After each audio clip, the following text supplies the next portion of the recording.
Bonsoir à tous, merci de nous suivre sur Afrique Sport pour le journal du soir du lundi 27 février 2023. Nous l'ouvrons avec la CAN U20. Mais avant de poursuivre, n'hésitez pas de vous abonner sur Afrique Sport pour ne rien rater de l'actualité autour du football. Drôle de situation dans le groupe B de la compétition africaine des moins de 20 ans. Avant le coup d'envoi de la dernière journée ce dimanche, le Congo, l'Ouganda et le Soudan du Sud étaient déjà tous assurés d'être qualifiés. Restait seulement à établir le classement du groupe, ce qui s'est révélé plus compliqué que prévu. Pour les départager, la CAF a procédé à un tirage au sort dans la salle de conférence du Stade international du Caire en Égypte, qui a tourné en faveur de l'Ouganda, a ainsi annoncé l'instance panafricaine. Premier, les Hippos affronteront donc le deuxième du groupe C en quart de finale, pendant que le Congo fera face au Nigeria, deuxième du groupe A. Qualifié parmi les trois meilleurs troisièmes, le Soudan du Sud défiera la Gambie, première du groupe C. Rentrons dans la tanière des Lions indomptables du Cameroun. Le sélectionneur Rigobert Song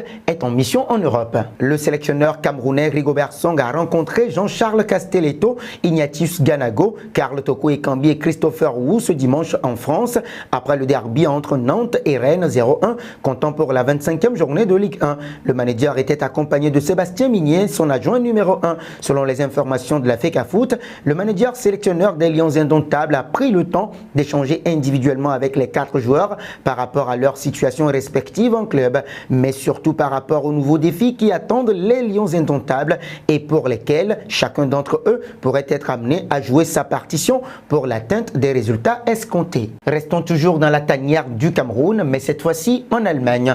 Eric Maxim Choupo-Moting est en forme. Buteur sur le terrain de Mönchengladbach 3-2 la semaine dernière, l'attaquant camerounais a montré la voie à ses coéquipiers lors de la réception de l'Union Berlin 3-0 à l'occasion de la 22e journée de Bundesliga. Buteur à la 31e minute, le Lion indomptable a fait trembler les filets pour la 9e fois de la saison en championnat. C'est son 15e but, toute compétition confondue. Sans autre but à venir, le Bayern a scellé une victoire cruciale sur ses rivaux directs. Parlons de Kylian Mbappé. Thierry Henry ne cesse d'être étonné par les prestations de belle facture de Kylian Mbappé. Dimanche soir, Kylian Mbappé a livré un récital au stade Vélodrome en marquant un doublé face à l'Olympique de Marseille. Par la même occasion, l'attaquant de 24 ans est devenu le co-meilleur buteur de l'histoire du Paris Saint-Germain, égalant Edinson Cavani et ses 200 réalisations. Thierry Henry s'est montré impressionné par la performance du Kid de Bondy. Il a la clé de beaucoup de cadenas.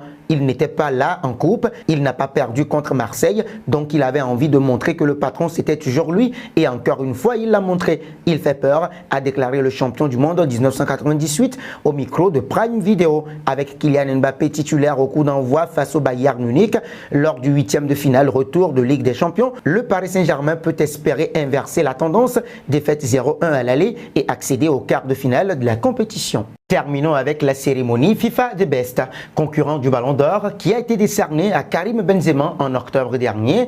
Le trophée FIFA The Best du meilleur joueur de l'année 2022 sera décerné ce lundi 27 février à Paris. Il récompensera le meilleur joueur masculin sur la période allant du 8 août 2021 au 18 décembre 2022, soit jusqu'à la finale de la Coupe du Monde 2022 et sera décerné après le vote de 4 catégories de votants ayant le même poids: supporters, journalistes, sélectionneurs et capitaines des équipes nationales. Les 3 finalistes sont connus depuis le 10 février dernier. Il s'agit de Karim Benzema, Real Madrid France, Kylian Mbappé, PSG France et Léo Messi, PSG Argentine. Et il a déjà fuité que c'est l'Argentin, vainqueur de la Coupe du Monde 2022 au Qatar, qui va remporter le trophée le plus convoité de la soirée. C'est la fin de ce journal du soir que nous bouclons avec la question du jour. Comme vous le savez, la cérémonie du trophée FIFA The Best récompensant le meilleur joueur de l'année 2022, ce sera ce soir, ce lundi 27 février, et en direct, en clair d'ailleurs, sur Afrique Sport TV. Eh bien oui, qui va le remporter? Dites-le nous en commentaire.